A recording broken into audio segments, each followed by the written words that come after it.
Back again with an interesting topic, and here we get to look at matters wealth, matters health, and matters personal growth. And today we have such an insightful topic where we get to look on matters financial, matters where we get to delve in an interesting topic, that is the seven money management mistakes that every one of us should get to avoid. Before we continue, remember to subscribe, like, share, and also comment there down below.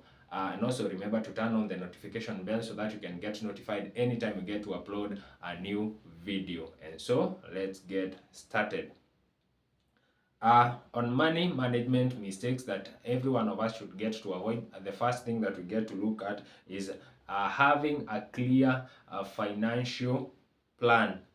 You should make sure that you have a clear financial plan on what you want to do with your money, where you want your money to get to go, what your money should be doing for you. Remember, you should not be that person who keeps on wondering where the money went after you've already spent, but rather you should tell your money to go even before where to go even before it comes. So you should have a clearly set plan on where to take your money, what to do with your money even before you receive it. You should define the amount of money maybe you need to accumulate in a certain period of time, and what you need to do with it. So you should always have a very clear financial plan with whatever that you want to do with your money. If you do not have this plan, then you come to find that even upon receiving the money, or upon receiving your payment, if you are on a salary, then you start wondering what to do with the money when you already have the money. And now when the money comes and find that you don't have a plan, then the money just gets off your hands without you knowing where it went. So after it is all gone, then now you start wondering where your money went to. You should always have a clear financial plan to where and what you want to do with your money even before you receive the money. It is good to tell it where to go. If it is a budget that you have, then you should have already budget. You should have a clear budget to where you want your money, or what you want to do with your money even before you receive it. And nowadays we even have the options of automating your money, that even upon receiving your money, it can be channeled towards specific things that you want. Maybe if it is investments, a certain percentage of it should be channeled to your investments, a certain percentage should be channeled maybe to servicing your debt, and even a certain percentage that you need to use for your expenses. You can do that even by automating through maybe your bank or any other platform that you're using. Things have gotten way much easier in our times. That is the first money management that you should avoid with your money as you get to move around and do your things with the money that you earn. The second thing that you should have, or the second mistake that you should avoid, is not having an emergency fund. This is something that we ignore, so many of us, that you find that you are just working, but you are not anticipating, or you don't have in mind that one day you would have an emergency. Emergencies could be like a job loss maybe, or a medical case that occurs, and you find that if you do not have some funds put in place to sort out such things when they come, then you get to find yourself that you're suffering, and you're being forced to go into debt, picking up loans that maybe even have so much they need so much from you, and at that time you don't have the necessary maybe documentation to get the necessary loans that are required at that particular time. An emergency fund acts as a financial net, a financial safety net, which you can be safe, you can rely on upon such adversities or upon emergencies whenever they come, so that you are not forced to be begging around, or maybe even looking desperately out there, looking for ways to service, or looking for ways to sort out the emergencies that arise as time goes. Remember that life, I always say, it's a mix of opportunities and disaster. You should always think negative whenever it is positive, and think positive whenever it is negative. Reason being, it is because that today being that there is no disaster, it doesn't mean that disaster won't come. Having no problem today, it doesn't mean that problem won't come. If you look at seasons, we have summer, and what follows after summer, it's winter. So if you've been around for quite some time now, you already know how these things work. So you should always have an emergency fund ready to sort you out whenever an emergency arises. That's our second money management mistake that we should all of us avoid. And the third mistake to avoid, this is high interest debt. High interest debt, this you come to find that if you are in Kenya, we have even these money apps that lend us money through the phone, and they keep on messaging us, the banks and whatever, and you come to find that these loans, they have an interest rate that is so high.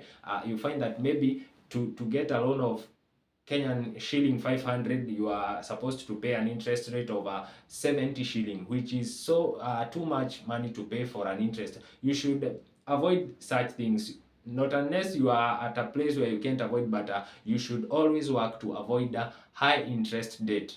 Any debt that has high interest, you should be working towards avoiding it. Again, there is something we call bad debt and good debt. Bad debt is debt that you take to do things that are wants, they are not necessarily needs. These are things that you could do without, or money that you're taking for expenses. Remember, anything that any debt that you're taking and it's not in return going to generate you capital, that is a bad debt.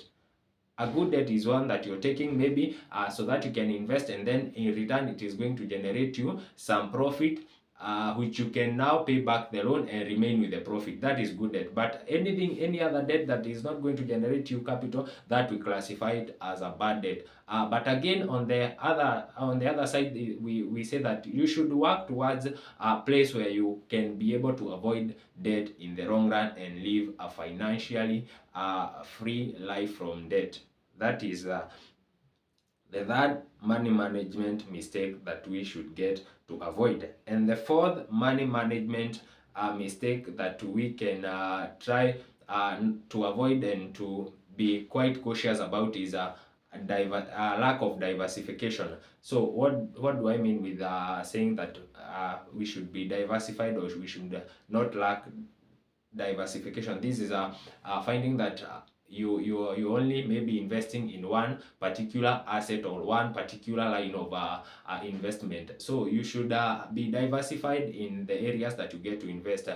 This is by finding out what kind of a person you are, what kind of a risk taker person you are, and after that then you can get to decide which areas can I invest in that will comfortably suit me, will comfortably do well with me. Remember, there is a phrase that goes on, or there is a statement that goes on, that do not put all your eggs in one basket. So even with the investments, do not put your investments, all of them, channel all your investments towards one kind of an investment, all of them, because in case of anything, then you are prone to losing all your funds, losing all your money, which we are not here to do such kind of a business. We are here to do a business that we will remain in it, and we are here to grow ourselves financially towards a journey of financial freedom. So you should diversify your portfolio. Maybe if you are looking forward to investing, maybe towards saving some money to get yourself to build maybe a house or a retirement, you are saving money for retirement, or maybe you are investing, maybe it's whatever you wanna invest for. You should look at the best place to invest your money. And again, you should also diversify. Maybe, for example, if it is on savings, you don't save all of your money to an investment which doesn't accumulate you the interest that you're looking for. So you should look for an investment that will give you the anticipated returns after a certain period of time. So that is something that we should all avoid in our investments. You should never invest or channel all your money, all your funds towards one kind of an asset or one type of an investment. You should be diversified. The five money management mistake that we should all avoid is that you should never ignore retirement savings. Remember, at a particular time and period, all of us will get to retire. And so you should be prepared for this. And how do you prepare for retirement is by continually saving. And the earlier you start on this one, then you can be sure that whenever you get to a certain particular age, then it will be easier for you. Assuming you are in your 20s currently, if you begin now saving your retirement fund when you are in your 20s, when you're getting in your 40s, that will be an accumulation of around 15 plus years of continuous saving, which will save you a lot of time. And again, you find that when you have a lot of time to do these retirement savings, then you can be able even to channel little amounts of money which will accumulate to bigger amount by the time you are clocking 40. But if you start saving for retirement when you are 40, then you have to channel a lot of money so that you can accumulate enough to sort you up, or to come to level and equate with your retirement time. So the earlier you begin on retirement, the better. The earlier you begin on saving up on this money that you require for retirement, the better. And all of us, we should take note of this and begin to save as fast as possible. And again, with the retirement fund, I would advise that you don't just take this money in a bank where you're not accumulating any interest. You could pick up the option of a money market fund, because they have an option of pension. And then with the pension type of saving, you could be channeling your money towards the money market fund. And even you come to find that if you are targeting to maybe saving maybe around 1M, at the end of your period of savings, at the period that you're targeting to continually channel the money, you will find that you have your money, and again you have some interest on top of that. That is something also to take key note of. We get to look at the 6th mistake to avoid in with money management around our business. The 6th is emotional investing. This is where you get to invest simply because maybe, let's say, of stocks, you heard that a certain company has come up and it's doing well, and you just pick up the idea, go and invest in it without even doing your own research, or simply because you had your friends suggesting of it, and then you pick up the investment and also channel your money because you don't want to miss out. We simply call it fear of missing out. You simply pick up on something that you have not done your own research, you have not done your own due diligence, just because you've heard of it, then you pick it up. Or maybe a suggestion came from maybe your parents or your relatives, or people that maybe you look up to in matters on wealth, and you just hear them suggest and you pick it up because you don't simply want to miss out. That is a mistake that you should avoid with your money. You should never go to anything out of emotions. You should always allow yourself time to do your research, time to figure out what works best for you. And after you have done all that, then now if it works for you and if you feel that it fits all your requirements or it has met all your parameters, then now you can go ahead and invest.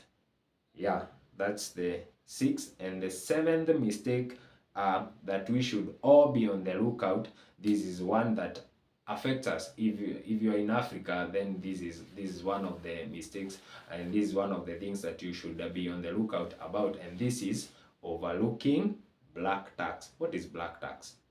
Black tax, this is money that you continually channel towards your family, towards your relatives, towards people around you that you are related to.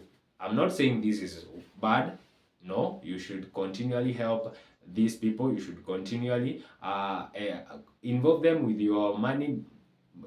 Continue channeling money, but again, you should have a specific budget of how much money you want to be contributing to the things that concern the family issues, the family gatherings. Maybe there is a relative of you who is getting married, who is maybe going to further his studies or such kind of things. You should always have a specific budget in a month and say that in this month I'm going to channel maybe 20,000 towards my family, 5,000 towards my family. And whenever you get to your target of your budget, if it's 5,000, then you cut any other amount of money to be channeled from there, and maybe if there is something else that you need to continue your channel onto, you pick it, you move it forward to the other following month, where you can get to service it in the other month. But if you do not have a specific budget, that then you can find that you are continuously working, but you don't find where your money is going, because these people sometimes they can press you and make you feel like uh, they guilt trap you, where you feel that you're guilty because you are not doing it, you are not helping them, or you're not maybe contributing to the affairs of the family. It is good to contribute, I'm not saying that you should not contribute, but again, you should have a specific budget, because if you do not do so, then it is going to cause it is going to deteriorate on how you get to manage your money, and how you get to go on with your budgeting, with your savings, with your investments, and even how you get to sort out your expenses around with your money. So you should not overlook this thing. And in Africa, this is a common thing. So all of us should take keynote on how to go around this black tax, and don't avoid sharing and contributing. But again, I say that you have a specific budget for that you would want to contribute towards this black tax in every month. And that is how we get to look at the 7 money management mistakes that we should all of us avoid, and take keynote of, and get our way on how to cope up and to go around all of these mistakes. And with that, I think that's all from me. I hope to see you in our next episode, where we get to enlighten ourselves on more insights on how we can continuously build our way towards financial freedom, and get ourselves not just a living, but also make a fortune out of it. If you've not subscribed to this channel, remember to subscribe, like this video, share it with your loved ones, and also leave a comment there down below, and also let us know the other management mistakes that maybe you know that we should also incorporate, and maybe in the future we could also do a video to enlighten ourselves more and more. Let me know what you think about these money management mistakes there down below in the comment section, and I hope to see you in the next video. Thank you, and bye bye.